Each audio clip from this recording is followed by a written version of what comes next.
السلام علیکم، میں ہوں ماہنور عمران اور آپ دیکھ رہے ہیں K22 نیوز۔ پیرس سے خبر شامل کرتے ہیں۔ پیرس کی معروف کاروباری شخصیت اور مسلم لیگ نون فرانس کے رہنما عصمت اللہ گوندل کے والد محترم کی ایصال ثواب کے لیے ادارہ منہاج القرآن فرانس میں محفل کا اہتمام کیا گیا۔ محفل میں اجمیر شریف کے گدی نشین حضرت سید نصیر احمد نیازی نے خصوصی شرکت کی۔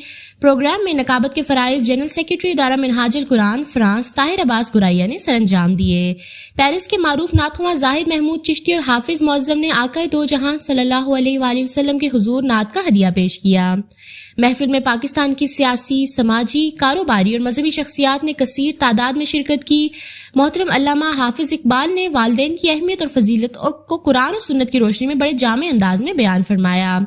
پروگرام کے اختتام پر اجمیر شریف کے گدی نشین حضرت سید نصیر احمد نیازی نے دعائے مغفرت فرمائی۔ عصمت اللہ گوندل نے آنے والے تمام معزز مہمانوں کا شکریہ ادا کیا۔ محفل کے اختتام پر وسیع لنگر کا اہتمام کیا گیا۔